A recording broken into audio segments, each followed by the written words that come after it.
कल वहाँ चलेंगे, कल आइलैंड पे चलेंगे, आइलैंड कल चलेंगे, कल सुबह। देखिए मैं आपको बता रहा था, ये है वो LAWDA। एक बात और बताता हूँ जो तुझे भी नहीं पता होगा। तो मित्रों, डल लेक के बारे में एक अपडेट और आया है। झील इतनी जम जाती है कि इसको कभी कभी कुल्हाड़ी से काटना पड़ता है और इस पर बच्चे क्रिकेट भी खेलते हैं।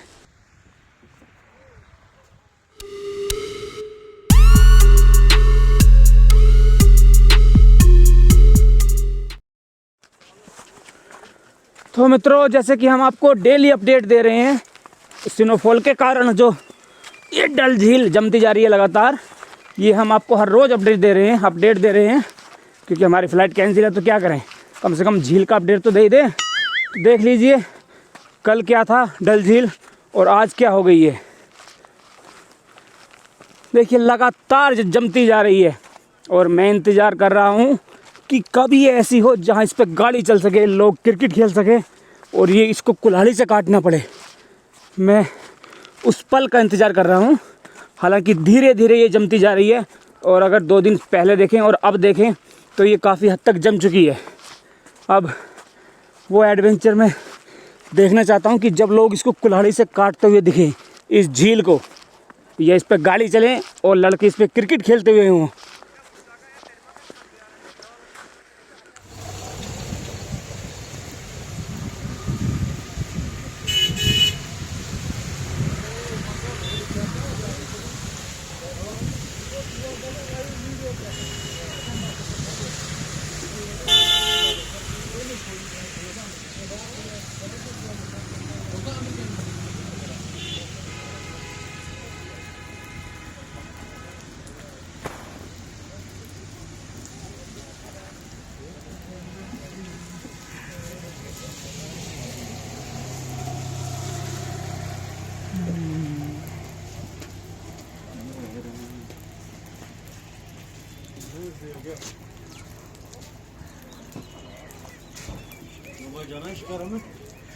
ना भाई,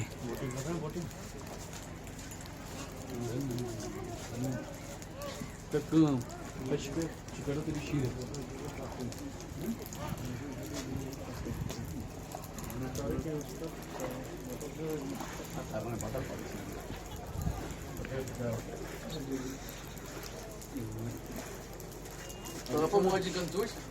Kamu bingung lagi tuh.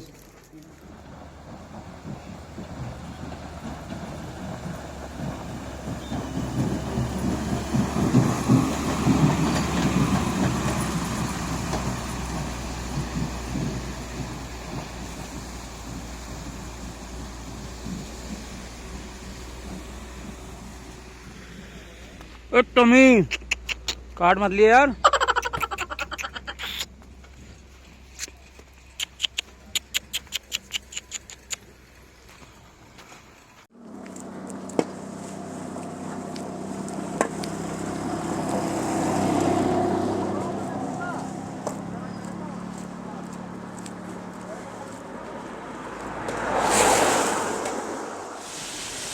तो दोस्तों, सी लेवल से करीब 1770 मीटर की ऊंचाई पर स्थित श्रीनगर में ये डल लेक है। इसकी गहराई की बात करें तो गूगल के हिसाब से वो बैठती है करीब 6 मीटर। मतलब 6 मीटर गूगल में मैंने सर्च की तो वहाँ इसकी गहराई बताई गई थी। लेकिन यहाँ पर जो शिकारा कराते हैं उनके हिसाब से इसकी गहराई है कहीं 4 फीट है तो कहीं 40 फीट भी है। वो डिपेंड करेगा कि अलग अलग स्थानों पर अलग अलग गहराई है। इस डल झील में 4 इंटरकनेक्टेड बेसिन से पानी आता है। पहला है बोट डल, दूसरी गगरीवल, तीसरी लोकुट झील और चौथी है नागिन, जिसे यहाँ बोलते हैं निगिन झील, या शायद उसका नाम भी यही हो। तो इन झील से 90% पानी यहाँ इस झील में आता है और बाकी जो बचा हुआ 10% है वो इधर उधर झरनों से या किसी और सोर्स से यहाँ इसमें पानी आ जाता है। अब एक जो मैंने आपको बताई लोकुट झील, तो लोकुट झील में अगर आप शिकारा से जाएंगे तो वहाँ बीच में एक आइलैंड आएगा, उसको बोलेंगे 4 चिनारी।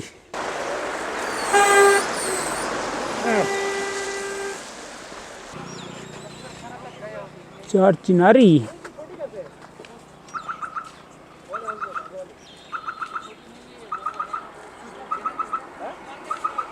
ये तो डल झील नहीं है, ये ये तो डल नहीं है, ये साइड डल झील है ये और कौन नहीं नहीं 4 भाग। 40 अच्छा पर क्या होता है? पार्टी नहीं, पार्टी क्या होता है? ये कौन सी झील है? ये झीलें डल है। वो तो ये डल है सारी। अरे नहीं, अच्छा 4 चिनारी का आइलैंड वो है ना? हाँ वही है, इसको बोलो ना सर को वही जो। ओ कल चलते हैं वहाँ, सुनो चलो ना अभी कल वहाँ चलेंगे, कल आइलैंड पे चलेंगे, आइलैंड कल चलेंगे, कल सुबह। कल हमने देखा है, कल हम यहीं से गुजरेंगे हमने देखा है जनाब। लगेगा आने जाने में 1 घंटा लगेगा। हाँ आने जाने में 1 घंटा लगेगा, 4 नहीं नहीं, आज हम कहीं जा रहे हैं, फिर कल आएंगे। इधर आ जाएंगे, ठीक है। यहाँ से अच्छा उस आइलैंड को क्या बोलते हैं, भूल गया। 4 चिनारी वही। ये यहाँ से नजदीक पड़ेगा, ठीक है। हाँ आ जाओ तैयार हम तो। चलो कल को भाई साहब आइलैंड में रुक जाना है, इसमें कुछ भी हो जाए कल शाम 4 बजे फ्लाइट हो रही है ना। अच्छा पहले फ्लाइट कर लेते हैं बैठ के, उसके बाद से फ्री हो जाएंगे। ए फ्लाइट कहाँ भागी जा रही है, आज ना कल हो ही जाएगी। कल परसों नहीं है ना, फिर परसों तो है ना, परसों तो ना है, परसों तो है, परसों तो नहीं दिखा रहा यार। मैं दिखाता हूँ तुझे। कल फिर आ जाओ। चलो साहब 4 चिनारी भी देख ली, क्या 4 चिनारी भी देख ली, क्या क्या देखेंगे बताना। 4 सिनारी, अच्छा आज 10 साल को जमी हुई और इसी तरह बोट डल में भी, इसी तरह बोट झील में भी एक आइलैंड है, उसको बोलते हैं सोना लेक। देखिए वो जो सामने हाउस बोट है उनकी बात करें तो उनकी लंबाई होती है करीब 24 मीटर से लेकर 38 मीटर तक, और इनकी चौड़ाई होगी 3 से 6 मीटर तक। वो दरअसल एक तरह का जैसे ज़मीन पे होते हैं ना ये होटल वगैरह हैं जैसे, तो ये हैं सड़क पर, और ये जो हैं आपकी हाउस बोट ये हैं पानी के ऊपर डल झील में। तो यहाँ पर अगर आपको जाना है तो ये शिकारा, ये तो खैर नहीं है, वो शिकारा है, वो आपको लेनी होती है वहाँ हाउस बोट तक जाने के लिए। हाउस बोट का किराया ये 2000 भी होता है, 1000 भी होता है, वहाँ डिपेंड करेगा कि किस तरह की हाउस बोट आप ले रहे हैं। उसमें खाना भी इंक्लूड होता है, तो मेरे हिसाब से 1500 रुपये में आपको खाना भी मिल जाएगा अगर आप सौदेबाजी करोगे तो इन हाउस बोट में। ये झील जो है आपको, ये शिकारा जो मिलेगी आपको, ये हर जगह घुमाएगी, जैसे नेहरू पैलेस, नेहरू पैलेस याद आ रहा है, जैसे नेहरू गार्डन, 4 चिनारी, और ये डल, और इधर नागिन।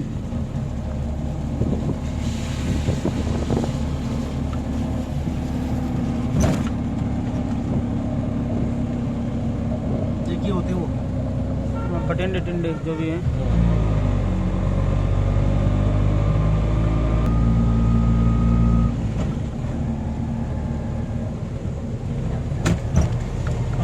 आधा श्रीनगर में तो झील ही झील है।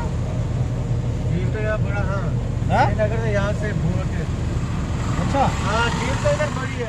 हाँ इधर वो स्की होता है ना ज्यादा, जैसे गुलमर्ग में होता है ना। हाँ। देखा वो गुलमर्ग में, हाँ ऊपर गोंडोला, वो स्की पैरों पे चलता है। हाँ। यहाँ चलता है वो पानी के आगे, बोट खींचता है ना, अच्छा। मोटर बोट होता है ना मशीन वाला। हाँ वाटर पे स्की, सर्फ राइडिंग होता है, स्की होता है। तो ये नागिन बड़ी है डल से, छोटी है ना? ये छोटी है, ये 10 गुना छोटी है लेकिन। चलो ये तो आगे तो आएगी ना, हजरतबल के थोड़ा पास ही हो। बस यहाँ से इसको ये शिकारा इधर मिलेगा और आगे मिलेगा। अच्छा हजरतबल कितनी दूर है? हजरतबल यहाँ से 1.5 किलोमीटर होगा, 2 किलोमीटर। अच्छा तो वहाँ भी होगा ना ऐसा आगे? डल लेक साइड में, वो डल लेक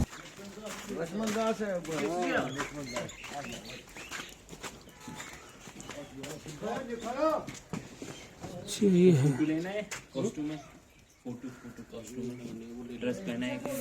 फेरन, फेरन क्या बोलते हैं, फेरन कश्मीरी फेरन है, फेरन फेरन। इधर ले लो ना सर, इधर की लोकेशन बर्फ में ले लो, मस्त ले लेगा, वीडियो भी बना दो उसमें एडिटिंग करके वीडियो। क्या क्या क्या हिसाब है इसका, ब्लैक बॉल मतलब कैसे चलती है शिकारा? ये है ना शिकारा, नहीं ये तो है, मतलब कितना घुमाएगी, क्या क्या वो? कितना है? बैठो बैठो शिकारा में, वो घुमाएगा आपको, पूरा लेक दिखाएगा। आ रहे हैं उधर ही आ रहे हैं। हम 2 लोग हैं। आप बताओ कितने टाइम का क्या हिसाब है? पूरा राउंड करेगी ना, पूरा राउंड उसका लगेगा 800 रुपया। अच्छा राउंड में कहाँ तक घुमाओगे? वहाँ 12 रोड से फ्लोटिंग गार्डन तक, फ्लोटिंग गार्डन, लोटस यहाँ से गार्डन। जाता है ना ऊपर, फिर ऐसे ऐसे उधर तक। उधर इतना लंबा नहीं जाना। नहीं थोड़ा हमें तो थोड़ा सी लोटस गार्डन, फ्लोटिंग गार्डन और 12 लोग अपना वेकेंट जाएंगे, 2-4 घूमकर फिर आएगा वापस। और मंगोला है। अरे हमें थोड़ी देर घुमा दो बस। अच्छा चलो बाबा रहने दो, परेशान मत हो, परेशान मत हो बिल्कुल। भैया क्या करते हैं यार, आप हमारा मेहमान है। अरे नहीं वो बात ठीक नहीं हम डल झील में 3 घंटे घूम लिए है। अंदर। हम 3 दिन से वही है ना डल झील में, ये हाउस बोट में हम। तो ये सिर्फ नागिन झील में यही हाउस बोट है बस? नागिन झील ये पानी पीने के लिए भी जाता है ना, सप्लाई। अच्छा हाँ। नहीं ये हाउस बोट यही है बस? है ये हाउस बोट इधर ही है, अच्छा बीच में नहीं है कहीं? बीच में तो ये वहाँ तक है इसका पूरा घेरा है? अच्छा वहाँ तक लगभग 1-1.5 किलोमीटर लंबा है। अच्छा 2 किलोमीटर हुआ 2 किलोमीटर। तो वो पुल आ गया वो वाला जो अलग करता है इन दोनों को? आगे। हाँ आगे 1 किलोमीटर आगे तो इन प्लेटफार्म बना है ना।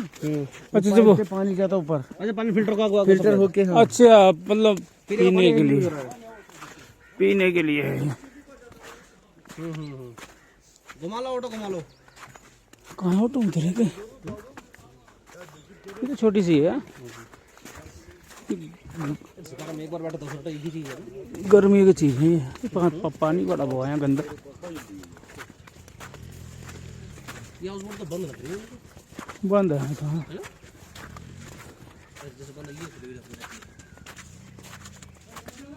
वो बड़ी बुरी गंद आ रही।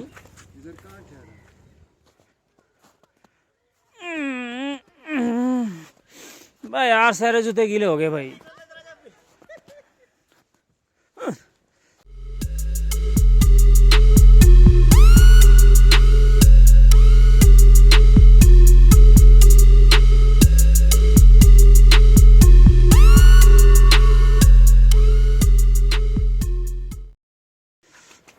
कपड़े सही दूसरे जो रखे जितने भी, और ना जूते हैं दूसरे। कुछ भी ना है जितने दिन रहना इन्हीं में रहना है।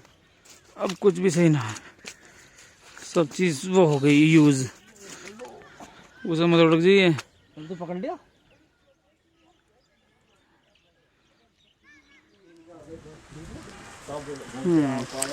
तो इसको बोलते हैं श्रीनगर के, तो इसको बोलते हैं कश्मीर के मुकुट पर गहना, या कहें कि श्रीनगर का गहना।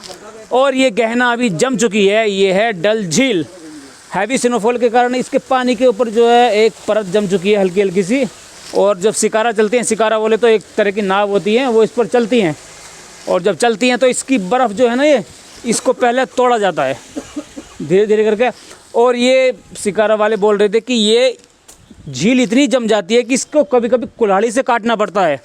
और इस पर बच्चे क्रिकेट भी खेलते हैं। अब देखिए ये है लगभग 21.1 वर्ग किलोमीटर की डल झील। लेकिन 21.1 वर्ग किलोमीटर में से 10 वर्ग किलोमीटर जो है ना एरिया, वो है क्या नाम है, वो है खुला पानी। जबकि बाकी जो हिस्सा है ना, वो या तो तैरते हुए गार्डन है, फ्लोटिंग गार्डन, या फिर इन पे ये हाउस बोट बनी हुई है। तो इस तरह से 21 वर्ग किलोमीटर का आधा एरिया जो है खुला पानी है, और आधे में फ्लोटिंग गार्डन या ये हाउस बोट है। कहा जाता है कि 12वीं शताब्दी के आसपास ये जो डल झील थी, इसका एरिया था करीब 75 वर्ग किलोमीटर। अब देखिए 75 से घटकर ये आ गया है धीरे धीरे, जैसे मौसम चेंज होता गया, अब आ गया है करीब 21 वर्ग किलोमीटर। मतलब कितना कम हो गया है।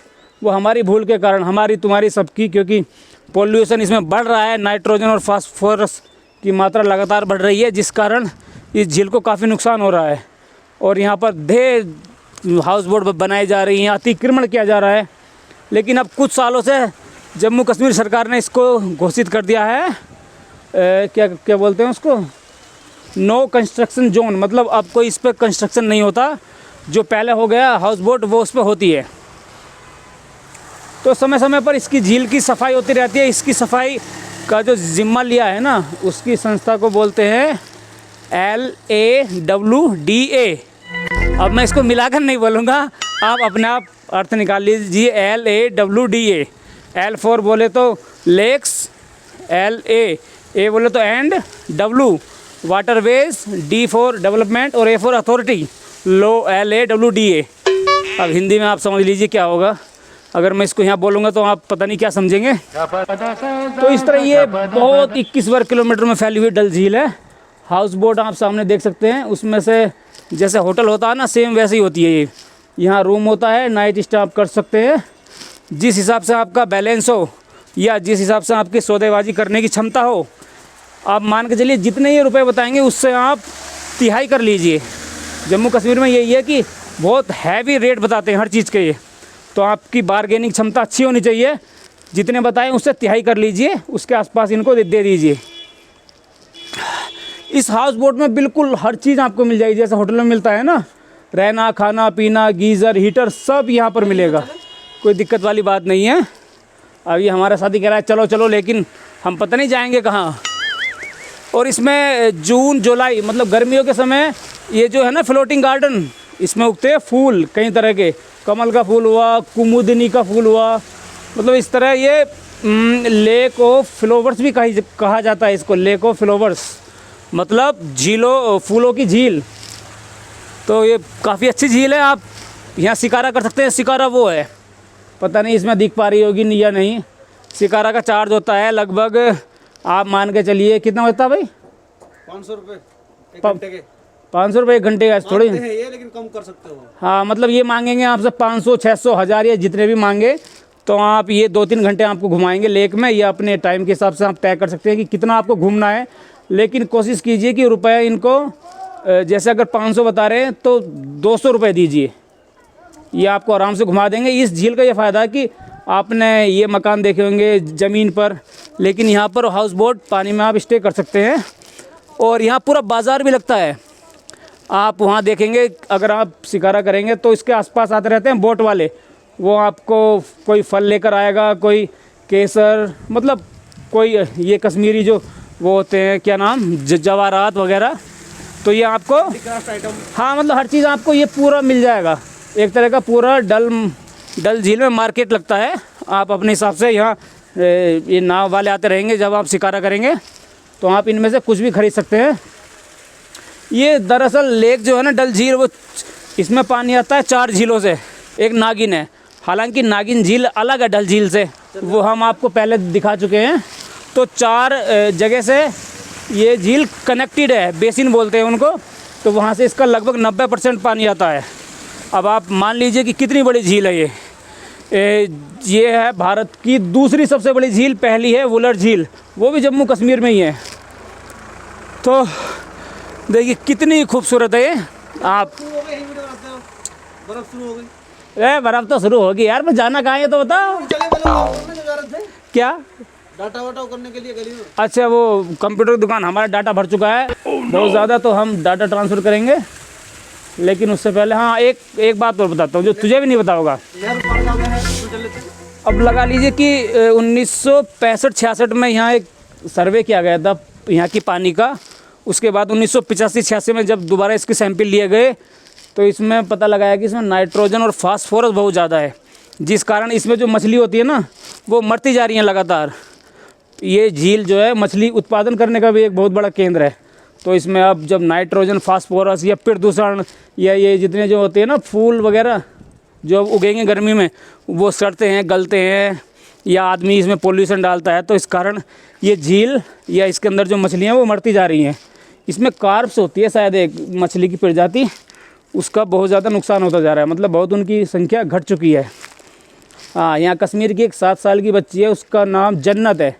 तो वो ना उसका जिक्र किया गया है हैदराबाद की एक बुक में कि मतलब वो झील की सफाई करने में काफ़ी बच्ची इंटरेस्ट लेती है। वो जहाँ भी उसे मौका मिलता है वो आती है, झील की सफाई करती है। उसका जिक्र हैदराबाद के स्कूली पाठ्यक्रम में भी किया गया है। तो अपनी तरफ से सबको कोशिश करनी चाहिए ताकि ये झील अच्छी रहे। भारत सरकार भी यहाँ के लिए अभी मेरे हिसाब से, मैं भूल गया, एक अच्छी खासी रकम खर्च की थी ताकि इस झील का जो अस्तित्व है या जो इसका स्वच्छता है वो बना कर रखी जा सके। तो और बाद में जानकारी हम देते हैं क्योंकि ये हमारा मित्र खड़ा है, वरना ये गुस्से में आ जाएगा। चलो देखिए, मैं आपको बता रहा था ये है वो LAWDA। अब आप समझ लीजिए, कुछ भी समझ में आए, लेकिन ये बेचारी सफाई करती है झील की। अब सफाई कितनी हो रही है या नहीं हो रही ये तो हम नहीं कहेंगे, पर जिम्मा इसी सौंपा गया है झील की सफाई करने का LAWDA।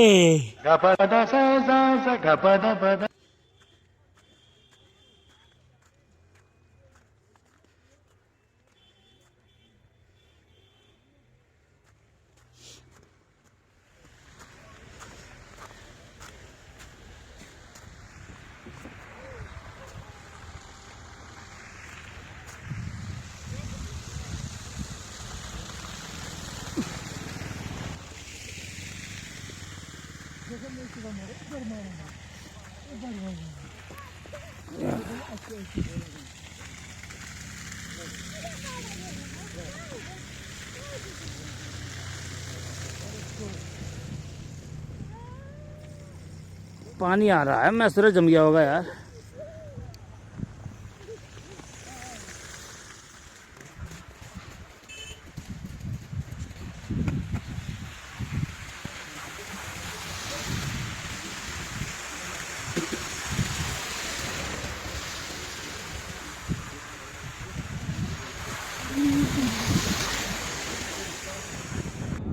नहीं, यहाँ खुली हुई झील दिख रही ना, अच्छा लग रहा है। अच्छा चलो आगे रोक ले, खुली हुई हो तो।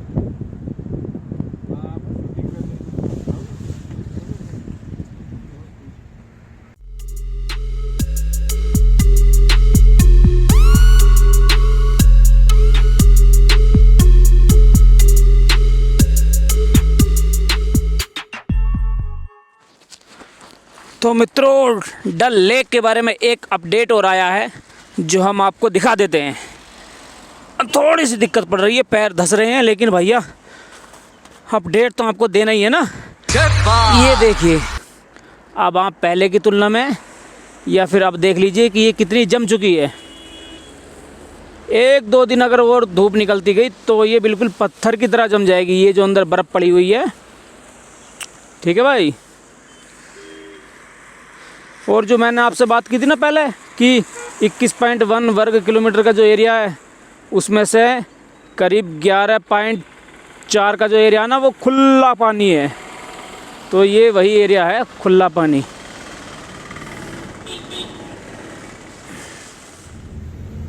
यहाँ पे वो म्यूजिकल फाउंटेन और लेजर शो होता है। अच्छा, रात को? जबरदस्त। रात को? सर्दियों में अभी नहीं कुछ भी होता। अभी तो आधी चीज।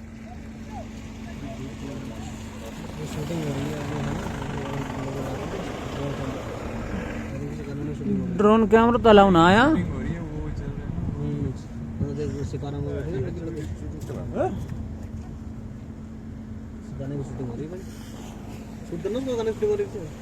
कर लिया वो तो मैंने। मुझे लग रहा है ये है ये। मुझे तो ऐसा लग रहा है कि शादी वादी होने वाली है तो अच्छा अच्छा, हाँ हो सकता है। पीछे बैठा वो जरा, पीछे बैठा चलाने वाला। ड्रोन कैमरा घूम रहा चारों तरफ। ड्रोन कैमरा अलाउ है यहाँ?